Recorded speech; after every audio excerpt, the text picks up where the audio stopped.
से कहती कि परवर बेचो हां कि माथा पर से डांक होके बिका जाए। हां अब लेने चला तर हमनी सब छोड़ देनी फल्ला के नाच सुरेश तिवारी के नाच हई नाच नाच तौने लेले चला तर आज रे मोदी तारा लाज नहीं खेला कर बे 20 मेरे से छोड़ला बेचे के मन बताई लेले चला तर ले कटहर कटहर केली कटहर केली कटहर के कहो छुट देना अपने खा जा। हां आ मोटका मंगलवा उ लौंडा के खिया दो आ दूगो बीवा टेल द। आज के दौर में प्रेम प्यार क्या है? क्या है? पहला हूँ प्रेम होत रहला। हां पहला हूँ कोर्ट मैरिज हुआ रोड मैरिज हुआ लव मैरिज हुआ। आज होता कोर्ट मैरिज में कोई भगवान श्री रामचंद्र जी हां जज के सामने धनुष तुर के शादी कैली कोर्ट मैरिज है। रोड मैरिज के कोई भगवान कृष्ण रुक्मिणी रोड में पूजा करे जाते ले रोड में से हाथ धक के चल दले चल के कर माई दूध पी ले चल देख ले रोड मैरिज है। लव मैरिज के कोई हस्तिनापुर नरेश राजा दुष्यंत मुंड रहे फरेश शकुंतला संगे फुलवारी में इलू इलू को देले। ए महाराज इलू इलू का हो खेला इलू नहीं खे जा ना अपना माई से पूछ ली। राम राम इलू इलू कइले राजा दुष्यंत एगो लड़का जन्म भइल। उ लड़का के नाम पड़ल भरत आ वही भरत के नाम पे देश के नाम पड़ल भारत। भारत नाम इलू इलू कइले से भइल बा। आज के प्रेम प्यार देखी लड़का एकदम लांगा है खाली इनका लेखा लड़की भी हवा बनावता जाके हवा नहीं बनावल नहीं चिंती हो नहीं चिन जा बढ़िया से। आई एम सुदर्शन यादव 18 गो हमर हईबा चलेला 18 गो दूगो पोकलेन चलेला पोकलेन बाग 10 गो बालू घाट के मालिक हई आ लइका रहे एकदम लांगा खाली हवा बनौलस आउ हवा के जाल में लइकी फेरावे पर कोई कहले के सुना ई सिकरी निमन नहीं रे ई सिकरी निक नहीं खेला गत ना चल तरह के पटना सिकरी किंदी कय भर के लेबू 3 भर के तब तो इज्जत हमर ले लेबू तारा के 1.25 किलो के सिकरी ले हम रुपया वाला है अल्लाह के एकदम लांगा रहे पटना ले गई कहले कि चलो मोरिया होटल में खियाई। मोरिया होटल सबसे पटना के महंगा होटल 500 रुपए के एक कप चाय देला। बताई कौन दूध के चाय बनावेलन सब ऊंट के दूध के उ मोरिया होटल में ओकरा भी पैसा रहे ले जाके गोलगप्पा के दुकान पर खड़ा कर देलस। कहले कि 2 गो गोलगप्पा खा बड़ी स्वाद दी आ 2 एगो गोलगप्पा खरीद करे सुना हमारी बाबूजी इमरजेंसी घर से फुल कर चल बिहान तरह के गोलगप्पा खिया ले घरे गांव के लेके सोचे कि बाप रे बाप नया प्यार कोइले बाद गहना से लदा के आई आ खोलिए ले तो लइकिया वही कहस हाय हाय करे प्यारवा असल रहले गहना किनाई पूरा भइल ए सखी क्या है का कही हौ नाती तो लांगा रहे अब ओकर जाल में फंस गइलू जोरे माटी हो गइल कैसे कहले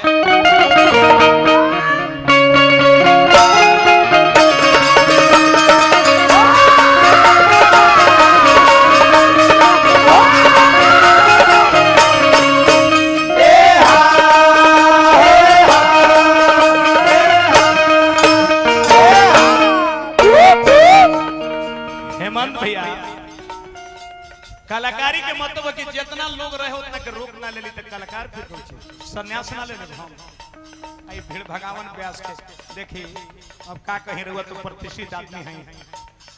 छोड़ी जाए दी लेकिन कहतिया क्या कह रही है पाछा पर गोइल पर दिया जोर गोइल पाछा पर गोइल पर दिया जोर गोइल पाछा पर गोइल पर दिया जोर नहीं प्रीत हमरा चीत से उतर गोइल नहीं प्रीत हमरा चीत से उतर गोइल नहीं प्रीत हमरा चीत से उतर हे सखी नाही समझ में आवी हे सखी नाही समझ में जावे खाली गुरुबक बनावे रे बोला का बाकी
कहते कि नदिया खाली हवा बनावता हाँ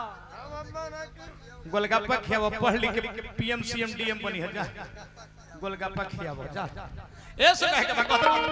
नदिया खाली हवा बनैलस हवा बना के रोज करे फुटानी जरी के झरी जाता है सही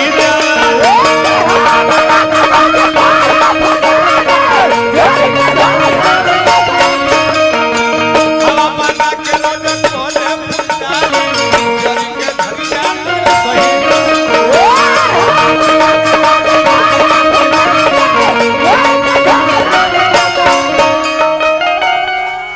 का कहीं नहीं समझ में जावी का कहीं नहीं समझ में जावे खाली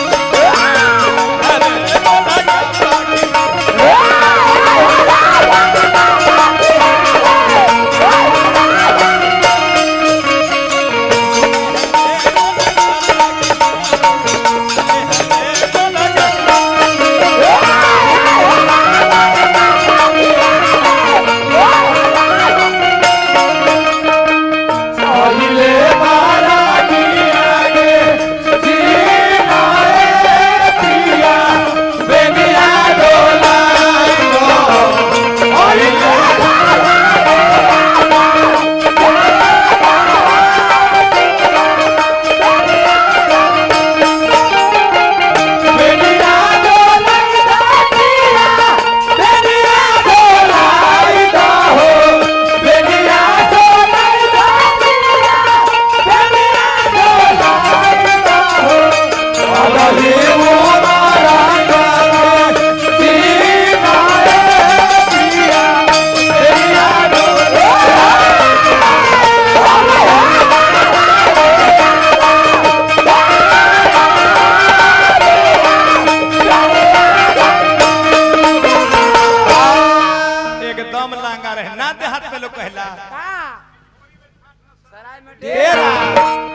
झोरी में यथी नहीं एथी में डेरा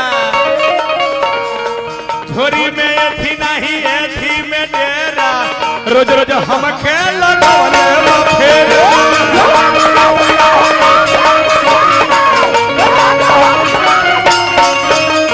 ए सखी नहीं समझ में जावी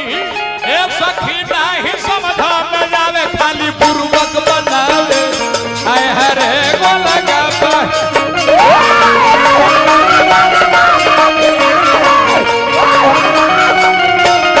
आय हरे गोलगप्पा खियावे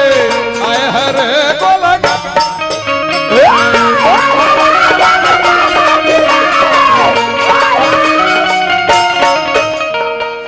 आज विजयदशमी हो गई कंपनी मालिक हमारा छुट्टी नहीं के दे बढ़िया से रही हम चलत नहीं रुपया न कमाई तो लेकिन कैसे पढ़ियन सो हाल रोजगार कैसे चले जाते नहीं ट्रेन हमारे छूट जाई बढ़िया से रहिए घर में दिन जमाना खराब है बाय बाय इज्जत अरे बाय रे पगली भूमि बाय बे राजा जय बजे पूर्व से होरिया भूमि बाय बे राजा जय बजे पूर्व से होरिया जय बजे पूर्व से होरिया जय बजे पूर्व से होरिया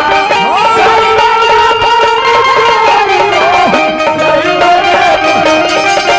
होरिया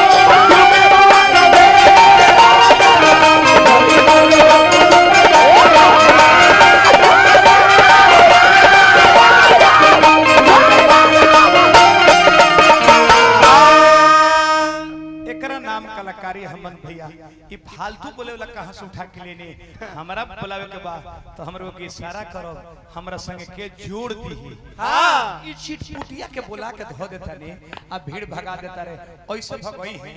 समय ना खाली करवई है हां दीपक विदागी में ऐसे कहता रे कि पाछा पर गइल मार दिया जो पाछा पर गइल मार दिया जो गइल पाछा